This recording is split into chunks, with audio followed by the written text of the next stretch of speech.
마가복음 6장 1절부터 6절 말씀입니다. 교독으로 읽도록 하겠습니다. 예수께서 거기를 떠나사 고향으로 가시니 제자들도 따르니라.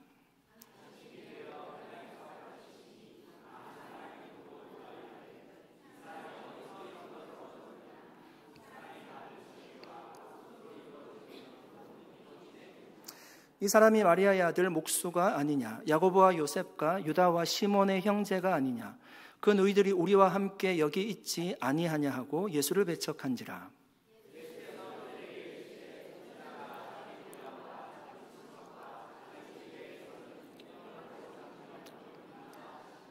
거기서는 아무 권능도 행할 수 없어 다만 소수의 병자에게 안수하여 고치실 뿐이었고 그들이 믿지 않음을 이상히 여기셨더라. 예, 모든 촌에 두루다니시며 가르치시더라.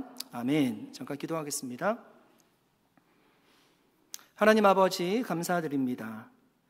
성령이 오시면 우리를 모든 진리 가운데로 인도하여 주시노라고 약속해 주셨습니다. 오늘 이 시간 우리에게 진리의 빛을 비춰주시고 영적인 깊은 깨달음이 있도록 역사해 주시옵소서. 감사드리며 예수님의 이름으로 기도드립니다. 아멘. 여러분, 미국에서 한국을 방문하실 때 어떤 마음으로 방문을 하십니까? 보통은요, 모두가 설레고 기대하는 마음으로 한국을 방문하게 될 겁니다. 여러분, 오늘 본문에 보니까 예수님이 고향을 방문하셨습니다. 여러분, 예수님은 어떤 기대함을 가지고요, 고향을 방문하셨을까요? 1절 말씀 읽어보겠습니다. 예수께서 거기를 떠나사 고향으로 가시니 제자들도 따르니라. 여러분, 예수님이 지금 있는 곳은요, 갈릴리 가버나움이었습니다. 갈릴리 가버나움에서 회당장 야이로의 딸이 아파서 죽었는데요, 그 딸을 살려주셨습니다. 그리고 예수님이 곧이어서 방문하신 곳이 예수님의 고향이었습니다. 여러분, 여기서 말하는 예수님의 고향이 어디일까요? 우리가 성경적인 지식이 조금만 있으면 사실은 예수님이 태어나신 곳은 유대 베들레헴이었습니다. 그런데 예수님이 쭉 자라신 곳은요, 갈릴리 나사렛이었습니다. 가버나움은 어디와 가까운가 하면 나사렛과 가까워요. 한 20마일 정도밖에 떨어져 있지 않습니다. 그러니까 여기서 말하는 고향은 유대 베들레헴이 아니라 갈릴리 나사렛이었습니다. 여러분, 예수님도 아마 고향을 방문하실 때 우리와 별반 다르지 않았을 거예요. 아마 설레고 기대하는 마음으로 고향을 방문하셨을 것입니다. 어떤 기대가 있었을까요? 여러분, 우리가 고향을 방문할 때 부모님을 뵐 기대가 있잖아요. 그리고 친구들을 만날 기대도 있습니다. 아니면 한국을 생각하면 우리가 미국에 살고 있기 때문에 맛있는 음식들을 또 기억하기도 합니다. 예수님이 그런 기대를 가지고 고향을 방문하셨을까요? 사실 예수님이 고향을 찾은 것은요, 이번이 처음은 아니었습니다. 누가복음 4장 16절 이하를 보시면 예수님이 갈릴리 나사렛에서 말씀을 전하십니다. 회당에서 말씀을 전하셨거든요. 그때 이사야서 말씀을 읽어주시면서 본인의 사명을 알려주셨습니다. 누가복음 4장 18절 19절 말씀입니다. 주의 성령이 내게 임하였으니 이는 가난한 자에게 복음을 전하게 하시려고 내게 기름을 부으시고 나를 보내사 포로된 자에게 자유를, 눈먼 자에게 다시 보게 함을 전파하며 눌린 자를 자유롭게 하고 주의 은혜의 해를 전파하게 하려 하심이라 하였더라. 여러분, 이 본문은요, 이사야 61장 말씀이에요. 어떤 말씀인가 하면 메시아에 관한 말씀이에요. 그러니까 메시아가 오면 이런 사역을 할 것이라고 예언한 말씀입니다. 예수님이 이 말씀을 읽으셨다는 것은 본인이 메시아임을 밝히 알려주시기 위함이었습니다. 그런데 여러분, 이 말씀을 들은 고향 사람들이 어떻게 반응했을까요? 누가복음 4장 28절 29절 바로 이어나온 말씀인데요. 해당에 있는 자들이 이것을 듣고 다 크게 화가 나서 일어나 동네 밖으로 쫓아내어 그 동네가 건설된 산 낭떠러지까지 끌고 가서 밀쳐 떨어뜨리고자 하되. 사람들이 예수님이 읽어주는 이사야 61장 말씀을 듣고요, 굉장히 화가 났습니다. 그리고 예수님을 동네 밖으로 쫓아냈어요. 산 낭떠러지에서요, 밀어서 죽이려고 했습니다. 그 사건이 있은 후에 얼마나 시간이 지났을까요? 예수님이 오늘 본문에 보니까 두 번째로 나사렛에 방문하십니다. 여러분, 이런 생각을 해보면 예수님께서 두 번째 나사렛을 방문하시면서요, 어떤 마음을 가지셨을까요? 처음에 죽을 뻔했잖아요. 이번에는 사람들이 나를 갈릴리 다른 지방에 있던 사람들과 같이 메시아로 믿었으면 좋겠다. 내가 하는 얘기를 그냥 흘려듣지 않고 복음으로 받아들였으면 좋겠다라는 그런 마음으로 아마 나사렛을 방문하게 되었을 것입니다. 두 번째 기회가 그들에게 주어진 거예요. 예수를 메시아로 믿을. 2절 말씀 읽어보겠습니다. 안식일이 되어 회당에서 가르치시니 많은 사람이 듣고 놀라 이르되 이 사람이 어디서 이런 것을 얻었느냐? 이 사람이 받은 지혜와 그 손으로 이루어지는 이런 권능이 어찌 됨이냐? 여러분, 예수님이 말씀을 전하실 때요, 장소를 가리지 않았습니다. 우리가 알다시피 산에서 말씀을 전하셨잖아요. 산상수훈이 그런 말씀이죠. 해변으로 수많은 사람들이 올 때요, 배 위에 올라서 예수님께서 해변에서도 말씀을 가르치셨어요. 집에서도 말씀을 가르쳤습니다. 그런데 오늘 본문에 보니까 회당에서 말씀을 가르치세요. 나사렛에 처음 방문했을 때도 회당에서 가르치셨습니다. 두 번째 방문했을 때도 회당에서 가르치셨어요. 왜 많은 장소가 있는데도 불구하고요, 예수님은 회당에서 말씀을 전하셨을까요? 예수님이 복음 전할 대상으로 첫 번째 관심을 가진 그룹이 누구였을까요? 유대인들이었습니다. 이방인이 아니었어요. 예수님이 유대 베들레헴에 태어나셨고요, 유대인들은요, 메시아를 간절히 기다리고 있던 사람들이었습니다. 예수님이 회당에 가서 말씀하셨잖아요. 본인이 메시아 됨을 말씀하셨잖아요. 유대인들이 복음을 받아들이기를 원했던 것입니다. 한 번은 예수님께 이런 사건이 있었습니다. 예수님이 두로와 시돈 지방을 방문할 때였습니다. 한 어머니가 예수님께 나왔습니다. 자신의 딸이 귀신 들려서 고통 속에 있다는 것입니다. 그 딸을 고쳐달라는 것입니다. 당연히 두로와 시돈 지방이니까 이 여인은요, 이방 여인이었습니다. 예수님이 그녀에게 어떻게 대답했을까요? 마태복음 15장 24절 말씀입니다. 예수께서 대답하여 이르시되 나는 이스라엘 집에 잃어버린 양 외에는 다른 데로 보내심을 받지 아니하였노라 하시니. 여러분, 예수님이요, 자신은 오직 이스라엘 집에 잃어버린 양에게 보내심을 받았대요. 다른 데로 보내심을 받지 않았대요. 이스라엘 집에 잃어버린 양은 유대인을 얘기하는 거죠. 다른 데로 보냄받지 않았다는 것은요, 이방인을 얘기하는 거예요. 그러니까 이방 여인의 딸을 고쳐줄 수 없다는 거예요. 그런데도 여러분, 이 여인이 포기하지 않고요, 예수님께 간절하게 매달립니다. 내 딸을 고쳐달라고 매달렸습니다. 그때 여러분, 예수님이 어떻게 대답하셨을까요? 우리의 예상을 굉장히 빗나갑니다. 예수님이 이렇게 말씀하시죠. 자네의 떡을 취하여 개들에게 던짐이 마땅하지 아니하니라. 여러분, 이 여인을요, 예수님이 지금 개로 비유하고 있는 거예요. 우리가 알던 예수님의 모습이 아니잖아요. 우리가 알던 예수님의 모습은요, 약자 편이었어요. 여인들 편이었고요, 아이들의 얘기를 들었습니다. 그런데 이 여인에게는 그렇게 하지 않아요. 왜 그랬을까요? 이 여인은 유대 여인이 아니었습니다. 수로보니게 여인이었어요. 결국 예수님은 이 여인의 말씀을, 그 믿음을 보시고요, 그 딸을 고쳐주셨습니다. 그런데 여러분, 예수님의 관심은요, 처음에는 정말로 이스라엘의 집에 잃어버린 양, 그 유대인에게 관심이 있었다는 거예요. 여러분, 우리는 이 사건을 통해서 알 수 있습니다. 예수님의 관심은 먼저 유대인이 구원받는 거예요. 그들이 지금 메시아를 기다리고 있지 않습니까? 그래서 예수님은 고향을 찾았을 때요, 사람들이 가장 많이 모이는 날, 언제이죠? 안식일. 사람들이 가장 많이 모일 수 있는 장소, 회당이에요. 제가 찾아보니까 400명씩 모이는 회당도 있었다고 합니다. 그 회당에 들어가셔서요, 그들에게 말씀을 가르쳐 주셨고요, 병자들을 고쳐 주셨습니다. 그런데 고향 사람들의 반응이 어땠을까요? 첫 번째 회당에서 말씀을 전할 때는 산 낭떠러리에서 밀쳐서 죽이려고 했습니다. 두 번째 반응은 어땠을까요? 2절 말씀 읽어보겠습니다. 2절 같이 한번 읽어볼까요? 같이 한번 읽어보겠습니다. 안식일이 되어 회당에서 가르치시니 많은 사람이 듣고 놀라 이르되 이 사람이 어디서 이런 것을 얻었느냐? 이 사람이 받은 지혜와 그 손으로 이루어지는 이런 권능이 어찌 됨이냐? 여러분, 예수님의 가르침을 듣고요, 사람들이 굉장히 놀라워했습니다. 여러분, 우리가 놀라는 것은요, 크게 보면 종류가 두 가지예요. 첫 번째는 좋은 놀람이죠. 서프라이즈. 그러니까 내가 예상하지 못했던 선물을 받으면 기분이 좋잖아요. 그런 놀람이 있습니다. 두 번째는요, 쇼킹한 거예요. 그러니까 충격적인 놀람이에요. 내가 정말 예상하지 못했는데 어려운 사건을 만났을 때 우리가 쇼킹하게 되는 거죠.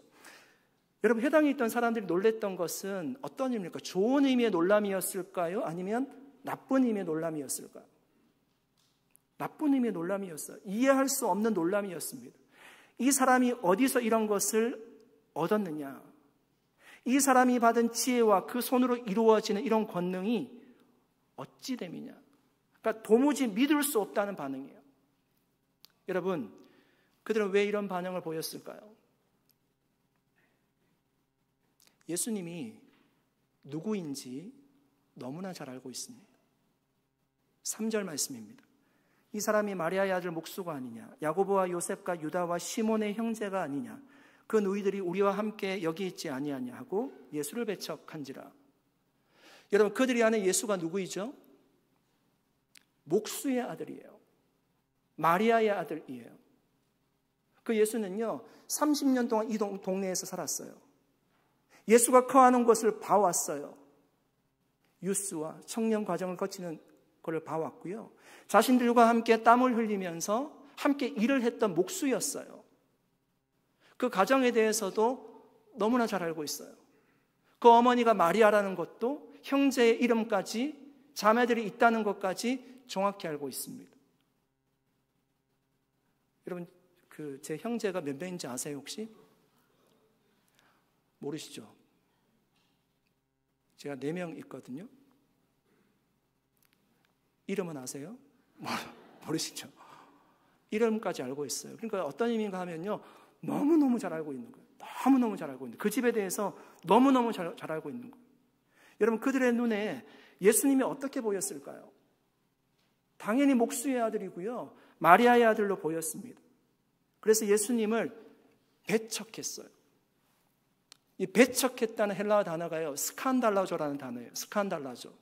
어떤 뜻인가 하면 장애물을 놓다, 걸림돌이 되다, 이런 뜻이에요. 그러니까 예수가요, 그들에게 도움이 된 것이 아니라 장애물이 됐어요. 예수에 걸려서 넘어졌다는 거예요. 왜 그들은 걸려 넘어졌을까요? 예수가 목수의 아들이란 그 틀을 벗겨내지 못하는 거예요.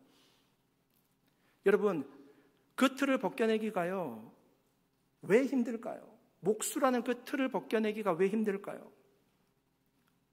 저는 성경을 묵상하고 설교를 준비하면서요, 한 단어가 생각났습니다. 저는 그것이 익숙함 때문이라고 믿습니다. 여러분, 오늘 교회에 오셔서 어디에 앉으셨습니까? 제가 이렇게 보니까 대부분은요, 그 자리에 앉아 계세요. 네, 그 자리에 앉아 계세요. 그러니까 지난주에 있던 자리에 보통 다 앉게 됩니다. 그러니까 익숙하기 때문에 그 자리에 앉는 거예요. 어느 날 한 새신자가 교회에 처음 왔습니다. 새신자인 줄 알아보는 방법은 그냥 두리번거리잖아요. 그러니까 교회가 익숙하지 않기 때문에 어디에 앉을지 이렇게 두리번거리는 겁니다. 그리고 자리를 발견하고 앉았어요. 근데 한 권사님이 오셔서 얘기하는 겁니다. 거기 제 자리인데요. 근데 그 얘기를 듣고, 정말 새신자거든요. 그러니까 다른 교회에서 오신 분이 아니라 정말 새신자니까, 교회에는 자리가 있나 보다. 그래서 일어났어요. 일어나서 또 다른 데를 보고 앉아야 되니까 찾아가서 자리에 앉았습니다. 그러니까 한 성도님이 와서 얘기하는 겁니다. 죄송하지만 거기 제 자리입니다. 그때 딱 느낀 게, 죄송하다고 얘기하는 거 정말 교회는 자리가 있는 거구나. 그래서 한 3-4번 정도 이렇게 자리를 옮기다가요, 결국엔 맨 끝에 구석에서 예배 드리고 갔다는 것입니다. 우리 교회 얘기 절대로 아닙니다. 여러분, 우리는 예배할 때 왜 그 자리에 앉으려고 하는 걸까요? 익숙하기 때문이거든요. 소리도 익숙해요. 여기에 예배드리다가 저기에 앉으면요, 잘 안 들리는 것 같아요. 익숙하기 때문에 그 자리에 앉아요. 여러분, 오늘 주차는 어디에 하셨습니까?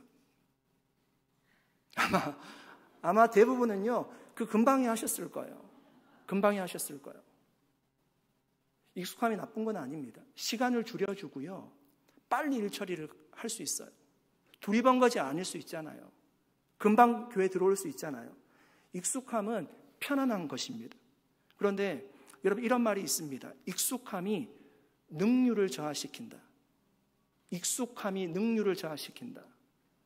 여러분, 이 말 뜻을 이해하시겠어요? 익숙함이 빨리 하는데 왜 능률을 저하시킬까요? 익숙하면요, 새로운 것을 잘 못 받아들인다는 거예요. 새로운 것을 못 받아들이니까 오히려 일의 능률을 저하시킨다는 거예요. 제가 지난주에 이제 운전해서 어디를 갔습니다. 그러면서 이제 목적지를 제가 아는 길인데 내비게이션을 찍고 출발했습니다. 근데 제가 한참을 가다가 무엇을 깨달았는가 하면, 제가 내비게이션에서 나오는 안내방송과는 전혀 상관없이요, 제 마음대로 운전하고 있다는 것을 제가 깨달았습니다. 그때 무엇을 느꼈는가 하면, 야, 내가 가는 길을 내가 그냥 선택하고 내 머릿속에 내가 가는 길이 정확하면 하나님이 나에게 아무리 말씀을 하셔도 내가 듣지 않겠구나.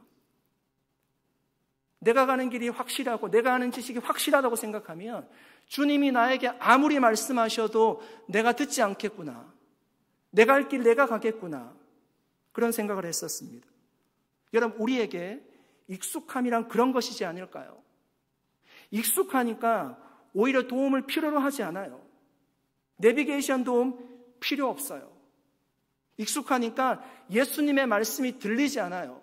그분은 목수의 아들이지 메시아가 말씀하는 것이 아니에요. 그러니까 더 빠른 길이 있는데도 불구하고요, 그 길로 가지 않는 거예요. 내가 원하는 길을 걸어가는 거죠. 익숙함이 오히려 능률을 저하시키죠. 바꾸려고 하지 않는 거예요. 심리학에 경로 의존 법칙이라는 것이 있습니다. 이게 무엇인가 하면, 한번 경로가 정해지면 나중에 그 경로가 비효율적이라는 것을 알면서도 내가 걸어온 길이 있기 때문에, 관심과 기득권 때문에, 관성과 기득권 때문에 그 경로를 벗어나지 못한다는 거예요. 바꾸기 어렵고요, 아예 경로를 바꾸는 것이 불가능해지는 현상을 얘기하는 거예요. 두 실험 집단이 있습니다. 모두 눈을 감게 했어요. 그리고 72초가 지났습니다. 그리고 눈을 뜨게 하고요, A 집단에게는 눈을 감고 있는 동안 몇 초가 지났는지 종이에 적게 했습니다. B 집단 사람들에게는 눈을 감고 있는 동안 몇 초가 지났는지 말을 하도록 했습니다. 여러분, 어떤 차이가 있었을까요? A 집단에 속한 사람들은요, 편차가 크게 났어요.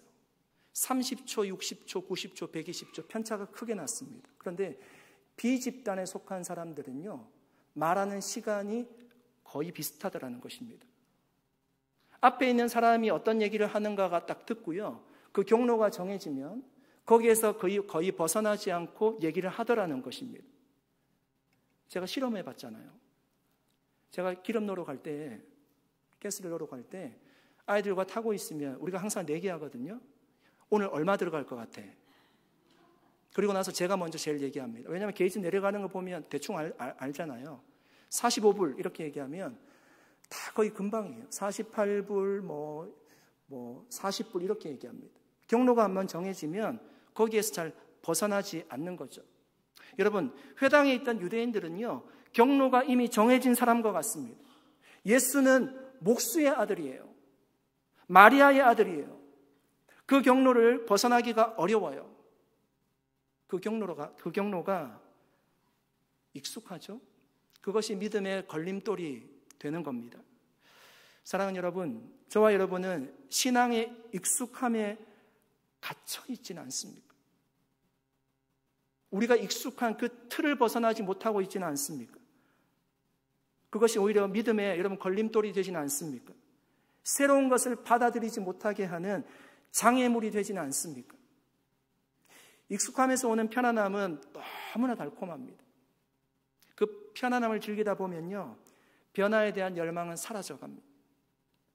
그것이 우리를 타성해졌게 만들기도 하고요, 고정관념이 되어서 새로움을 막는 창살이 되기도 합니다.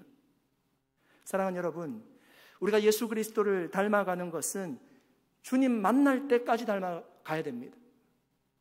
아멘. 주님 만날 때까지 닮아가야 돼요.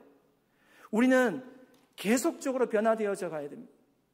멈춰 있으면 뒤로 가는 거예요. 우리의 신앙이 계속 자라가야 돼요. 바울은 그 삶을요, 내가 표대를 향해서 달려가노라고 표현했습니다. 바울이 그 얘기를 하기 전에 자신이 살아온 삶에 대해서 얘기하면서요, 이제 동안 해왔던 것을 잊어버린대요. 배설물로 여긴대요. 그리고 표대를 향해서 달려간대요. 그 말을 우리가 다르게 해석하면요, 틀에 묶여있지 않겠다는 거예요. 익숙함에만 젖어있지 않겠다는 거예요. 계속 새로운 것을 향해서 나아가겠다는 거잖아요. 제가 이 말씀을 묵상하면서요, 좀 깊이 묵상이 되더라고요. 바울이 앞에 있는 표대를 향해서 달려간다라고 표현했습니다. 여러분, 바울은 그때 이룰 거 다 이루었어요. 세계 열방을 다니면서 복음 다 전했죠. 곳곳에 교회 엄청나게 많이 세웠습니다. 그냥 안주해도 괜찮아요. 걸어가도 괜찮아요. 산책하면서 가도 괜찮아요. 그런데 바울은 달려간대요. 내가 여기서 멈추지 않겠다는 거예요. 끊임없이 도전하겠다는 거예요. 변화를 두려워하지 않습니다. 사랑하는 여러분, 편안함과 익숙함을 넘어서요, 신앙의 새로운 도전을 할 수 있기를 축복합니다. 예배의 도전, 기도의 도전, 양육의 도전, 선교의 도전, 우리가 해야 될 도전이 얼마나 많은지 몰라요. 새롭게 믿음 생활을 할 수 있기를 간절히 소원합니다. 그것이 결국 우리를 더 표대이신 예수 그리스도를 닮아가게 할 것입니다. 회당에 모인 사람들이요, 예수님을 배척하자 예수님이 이렇게 말씀하십니다. 4절 말씀입니다. 같이 한번 읽어보겠습니다. 같이 읽겠습니다.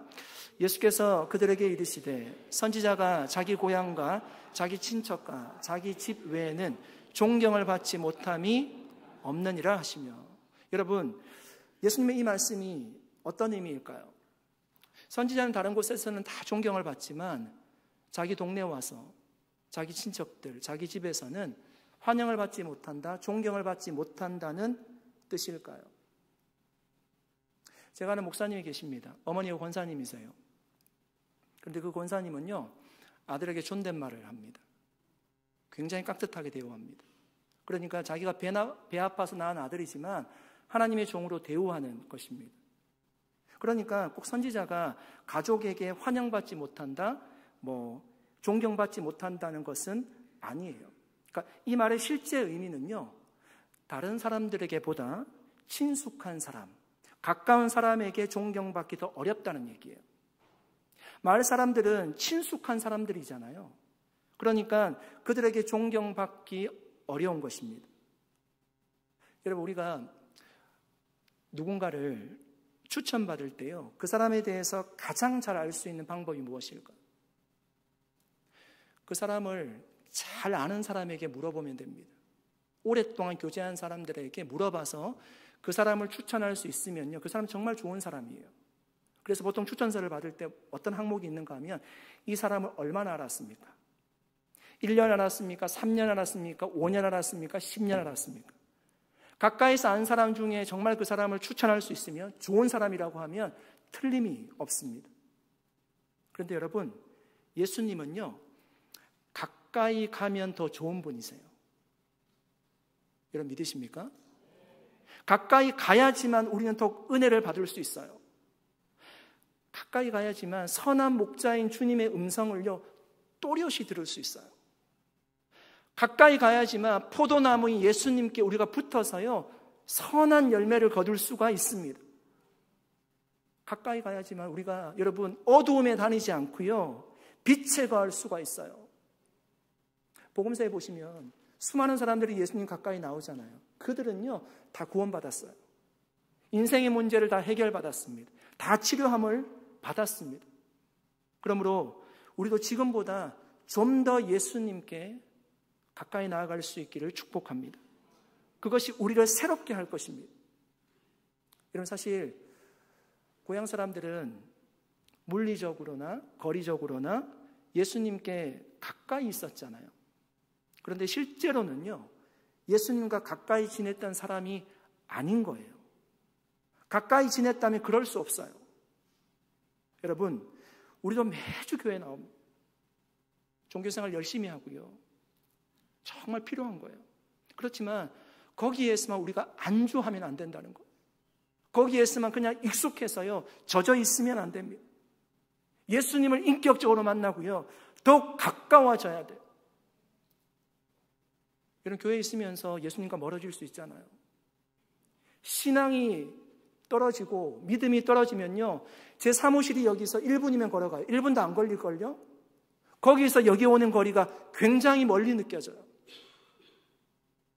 우리가 주님과 인격적으로 가까워야 돼요. 그게 우리를 살리는 방법입니다.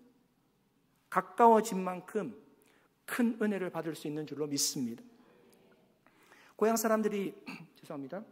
예수님을 존경하지 않고 배척하자 예수님은 그곳에서요, 아무 권능도 행하지 않았대요. 권능은 기적을 얘기하는 겁니다. 아무 기적도 행하지 않았다고 합니다. 5절 말씀입니다. 같이 한번 읽어주실래요? 시작.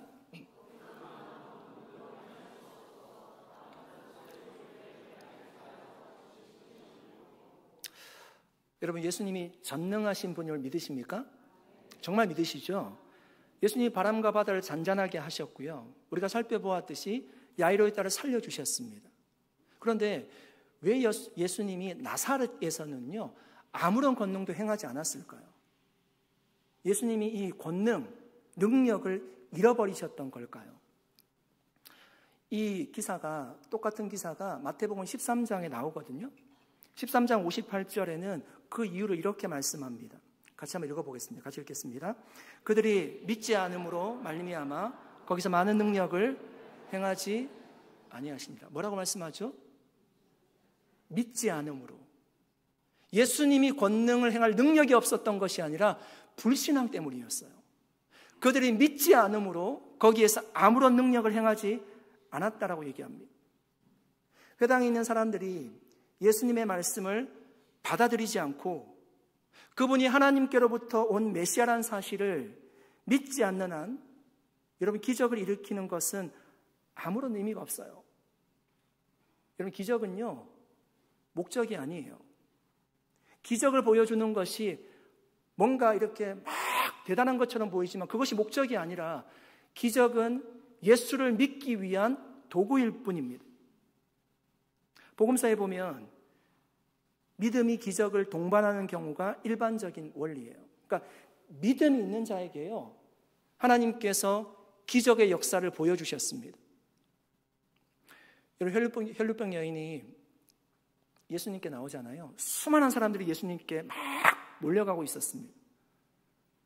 이 혈루병 여인이 12년 동안 고생하던 여인이거든요. 내가 예수의 옷자락에 손만 대어도 나을 것이라는 믿음이 있었어요.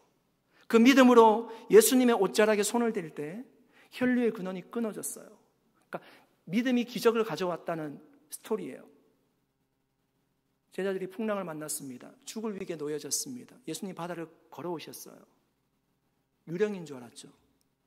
예수님이 내니 오라 라고 얘기할 때 베드로가 무리를 걸어요. 근데 무리를 걷다가 심하게 치는 파도를 보고요, 그가 물속에 빠졌습니다. 여러분, 그때 예수님이 베드로에게 처음 한 얘기가 뭘까요? 믿음이 적은 자요. 그러니까 베드로가 무리를 걸었던 것은요, 믿음으로 걸었던 거예요. 믿음으로 걸었던 거예요. 그러니까 믿음이 기적을 불러일으켜요. 수로보니게 여인이 자신의 딸을 고쳐달라고 왔어요. 믿음으로 주님께 구하였잖아요. 그 믿음을 주님이 칭찬하지 않습니까? 병이 치유되었어요. 기적의 역사가 일어났습니다. 물론 여러분, 우리가 성경을 좀 넓게 봐야 됩니다. 믿음이 없는 경우에도 예수님이 찾아간 경우도 성경에 곳곳에 나와요. 예를 들면 우리가 살펴보았지만 거라사 강인을 찾아서 예수님이 가시잖아요. 거라사 강인이 이방인이에요. 믿음 있는 사람이 아니었습니다. 그런데 그를 고쳐주셨습니다. 그렇죠? 우리가 날마다 보고 있는 금요일날 묵상하는 사도행전에 보셔도 바울이 믿음 있는 사람이 아니었잖아요. 교회를 핍박하던 사람이었습니다. 그런데 주님이 바울을 만나 주셨어요. 그의 인생을 변화시켜 주셨습니다. 그러나 여러분, 많은 경우에는 믿음이 있는 자에게 하나님이 기적의 역사를 베풀어 주셨다는 것입니다. 그래서 예수님의 고향에서 믿음이 없는 자들 때문에 그곳에서 소수의 병자들에게만 안수하여 고쳐주셨습니다. 그들은 믿음 있는 자들이었거든요. 정말 주님 만나면 내 병이 낫겠다라고 생각하던 사람들이었거든요. 그들을 고쳐주시고요, 주님이 그곳을 떠나 다른 곳으로 가셨습니다. 6절 말씀입니다.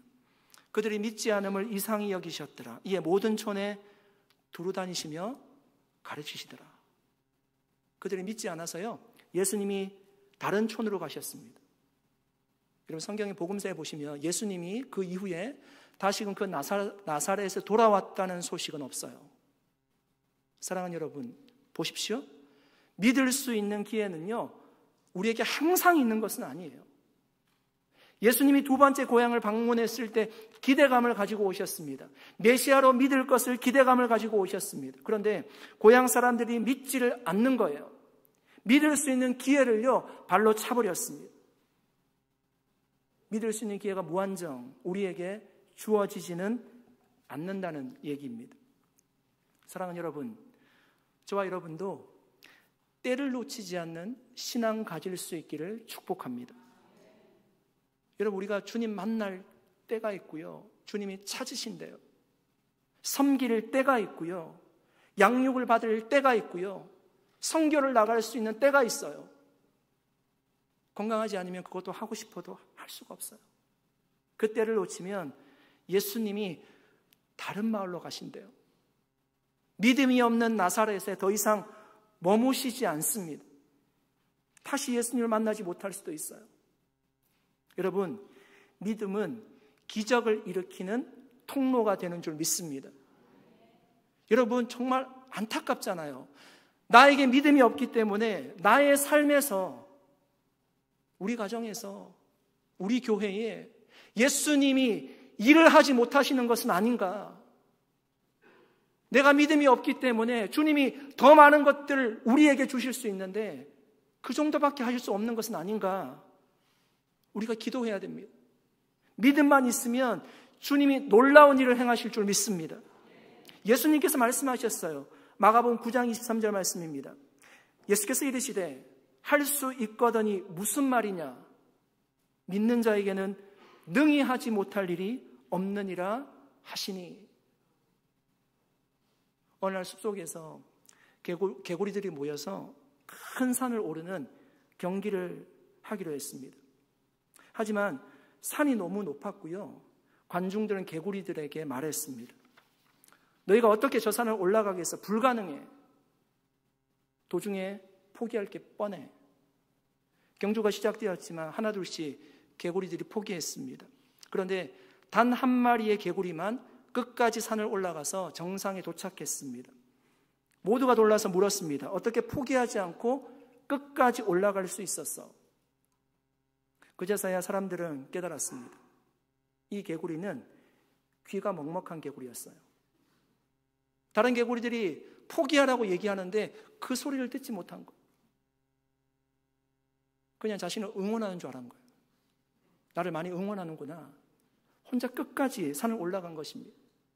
사랑하는 여러분, 믿음이 있으면요, 주변의 부정적인 소리에 흔들리지 않아요. 아멘. 우리의 기준은 세상 사람들의 목소리가 아니에요.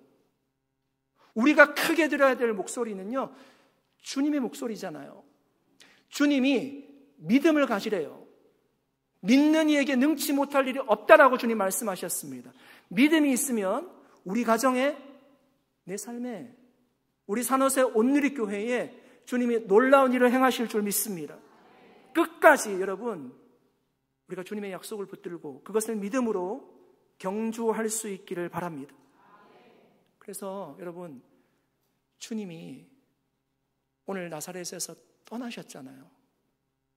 떠나시지 않고 우리가 믿음이 있으므로 주님이 우리 교회에, 우리 가정에 계속적으로 거하면서 놀라운 역사를 일으킬 것을 기대함으로 사시기를 축복합니다. 정말 믿음 가운데 하나님께서 저와 여러분에게 그런 놀라운 기적의 역사를 행하실 줄 믿습니다. 기도하겠습니다. 살아계신 하나님 감사드립니다. 오늘도 함께 주의 말씀을 나누었습니다. 하나님, 우리가 믿음이 부족하여서 하나님의 기적의 역사를 불러오지 못하는 것은 아닌지 우리가 돌아보게 하시고, 하나님 믿음으로 주님 앞에 나아갈 수 있도록 도와주셔서 믿음으로 기적을 경험할 수 있도록 역사하여 주시옵소서. 감사드리고 예수님의 이름으로 기도드립니다. 아멘. 우리 자리에서 일어나셔서